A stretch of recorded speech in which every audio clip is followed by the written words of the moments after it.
Should you buy an original Xbox? In 2018, this big ol' hunkin' thing came out back in 2001, but it also had a lot of great games. Sure, it didn't exactly overtake the PS2 or anything, but this was Microsoft's first game console. Not to say they didn't have game experience before, I mean, come on, it's Microsoft, they made Windows.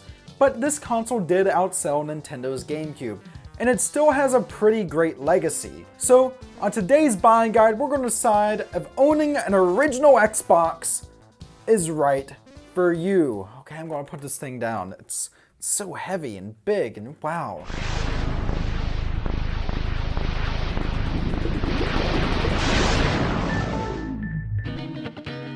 Welcome to Stuff We Play, home of everything weird and retro, and if that sounds cool to you, why not subscribe? And today we're talking about something that's, okay, it's only debatably retro, but it's still really cool. I really like the original Xbox. And well, without further ado, let's get into it the same way we always do it, by covering the hardware, games I'd recommend, and accessories.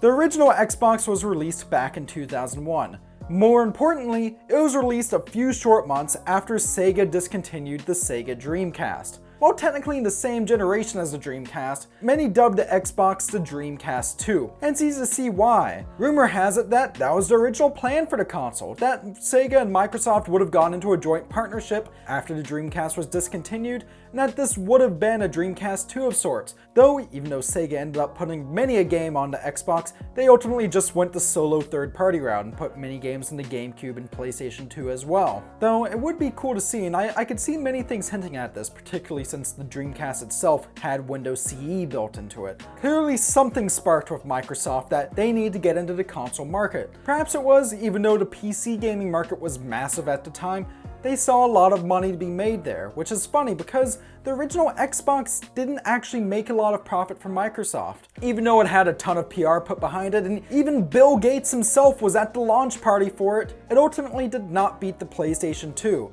And there's a few reasons for that. The PlayStation 2 had built-in DVD player functionality. Don't get me wrong, the original Xbox did as well, but for some reason you had to buy a special remote to use DVD features on the original Xbox, while you could just use a standard controller on the PlayStation 2. However, one thing the original Xbox favored though, was that it was the first console to ever have a built-in hard drive. And even though the Dreamcast predated it with its ability to go online, this original Xbox birthed Xbox Live, so you could go on and play games with your friends. I'll be honest, I'm a little young to remember exactly like it was, but I'm hoping it was something like when the 360 launched and you could go see random people's nipples while playing Uno. Now, the controllers here also seem to be heavily based off the Dreamcast controller, especially since it has these two memory card slots on the top of them. I don't know why you'd need a memory card for an original Xbox game since you have that nice built-in hard drive. Also, a bit of a side note about the hard drive. The original Xbox apparently has a few reliability issues. I haven't noticed them nearly as much as on the PlayStation 2, particularly early model PlayStation 2s.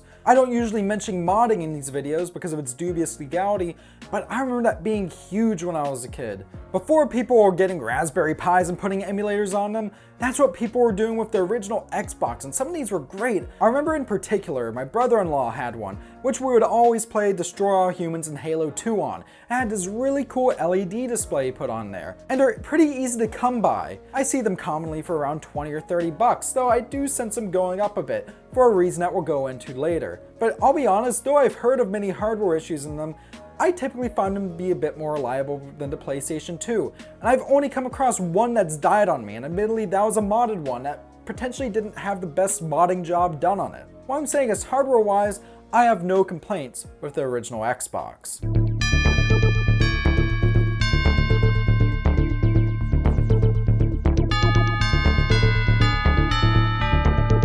Don't get me wrong, even though I grew up with a GameCube and that console is near and dear to my heart and it's potentially my favorite console of all time, and yes, the PS2 had way more games, the original Xbox had some really great games. It's so funny to see Microsoft struggling with exclusives nowadays when they had so many great ones in the OG Xbox. Look no further than Halo. Halo 1 and 2 are great games, and I'm not even a first-person shooter fan, but I love these games. Halo 2 in particular is an absolutely phenomenal FPS. I don't feel like I need to go into much detail here because Master Chief for a while was nearly as synonymous with video games as Mario. Seriously, I went there. If you're a fan of arcade games, look no further than Spy vs. Spy. I picked up this game on a recommendation of my friend Token Geek, and I'm probably going to have a full review of it coming out at some point. And think of the classic Spy vs. Spy arcade game, but thrust into a new 3D world with great multiplayer and unfortunately an online mode that just doesn't work anymore. But if you want something that's great multiplayer fun, look no further than Fusion Frenzy.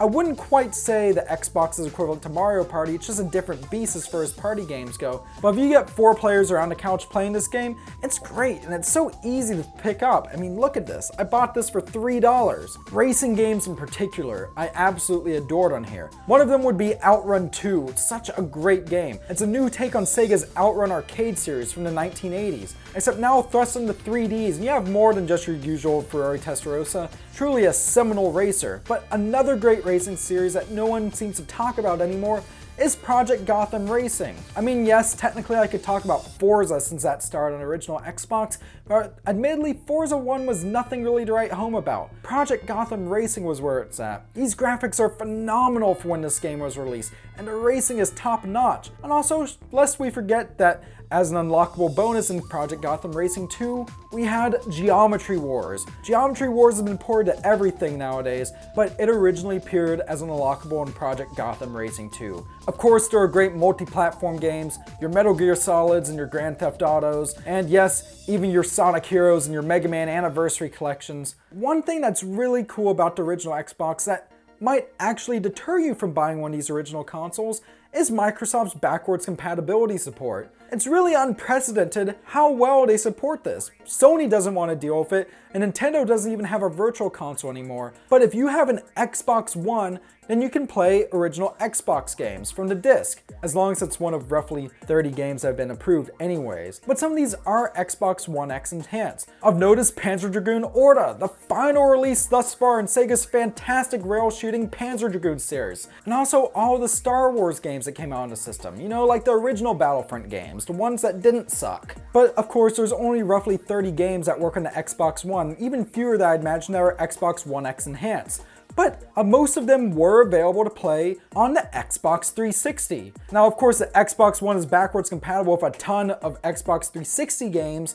The Xbox 360 is also backwards compatible with it, and it can play a far higher number of games. But unfortunately, not every single game works on the Xbox 360, unless you want to turn to emulation, which, hey, I know someone's going to mention in the comments regardless. There are some OG Xbox games that can still only be played on the OG Xbox, and one of those is Dead or Alive Extreme Beach Volleyball, a game which takes girls from the Dead or Alive fighting game series, and instead of putting them in new fighting arenas and whatnot, though there are definitely plenty of chances to do that on the OG Xbox, it puts them in skimpy bathing suits on a resort island, and you play mini games and I guess volleyball with them and try to win their hearts. Now, one thing that this game prided itself upon when it was released was its jiggle physics. This game, it's really a thing. There's not a ton of super expensive original Xbox games, and until Microsoft announced original Xbox backwards compatibility for the Xbox One, they were some of the cheapest games you could find. They're still pretty cheap, especially compared to GameCube games, but they are starting to go up in price. If there are any original Xbox games you'd like to get, I'd recommend you get them now before the prices jump up even further. But let's end this off by talking about accessories. The original Xbox had its fair share of accessories. I mentioned the completely pointless memory cards already, along with that weird remote control that you needed just to use the DVD player functionality. I can't talk about the original Xbox without talking about its original controller, the Duke. The Duke was huge. It's too big for me. I have huge meat clobber hands. And playing with a Duke as a kid, I thought it was way too big. It really resembles nothing what you'd expect from a modern Xbox controller. Really and truly, it feels like a fat version of the Dreamcast controller. But for some reason, this big, beefy controller has gained a bit of a following, and there's versions of it for the Xbox One that you can get. I personally prefer its redesign, which is a bit more in line to what you'd expect for an Xbox 360 controller. I still think the Xbox One controller is better designed. Personally, I think the Xbox One controller is the best controller on the market right now, and I don't even know an Xbox One. This design right here I think is much better, and if you're going to get an original Xbox, this is for you. Now, of course, there are other weird controllers and whatnot released for the original Xbox, what for your Mad Catz controllers and your DDR pads, but there is one Xbox controller to rule them all. It's something I don't own because it's currently the most expensive OG Xbox game out there. And of course, I'm talking about Steel Battalion. Steel Battalion was an attempt by Capcom to make a mech battling game that was as realistic as they could possibly make it. And as such, they released a controller for it with over 40 buttons. And by buttons, I mean it has dials, it has switches, it has pedals. If you play Steel Battalion and ever get the chance to play it using a real controller, then you're in for an absolute treat. The game's pretty brutal in several ways. For example, if you don't press the eject button right before your mech explodes, it deletes your save file. I mean, Tyler, there's no experience quite like it, and it's a shame that the only sequel it got requires Xbox Live to play. And as we all know by now, original Xbox Live is no longer available. But you know what, maybe I'm beginning to ramble on just a bit. Do I think you should buy an original Xbox in 2018? I think you should do one thing before you do so. Look to see what games are compatible with the Xbox One. If you really want to play some OG Xbox games and all the ones you want to play are on the Xbox One, then definitely get that.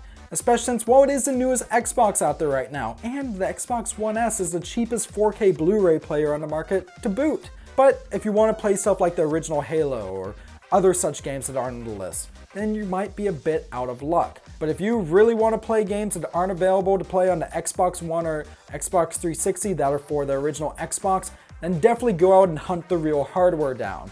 Besides, as needlessly huge as the original Xbox is, this hunking beast is charming and an absolute must-have in any retro gamer's collection, especially if you're an Xbox fan. Do I, as a collector, think you should buy an Xbox original, Xbox One before the Xbox One, whatever you want to call it, in 2018? Well, if the games you want for it aren't available on the Xbox One or 360, then most definitely. But once again, I may be beginning to ramble on just a bit. Do you have any memories with the original Xbox, or of really that generation of consoles in general, whether it be the Dreamcast, GameCube, OG Xbox, or PS2? Let me know down in the comment section below. And while you're at it, why don't you subscribe to Stuff We Play for more great content like this, or even back us on Patreon, because every dollar earned from Patreon does go back into the channel itself. So with that, thank you very much for watching. Stay classy, and I'll see you next time. Also, one thing I'd like to add before we end off, this video is going up on July 1st, which means it's Canada Day. So, happy Canada Day, everyone!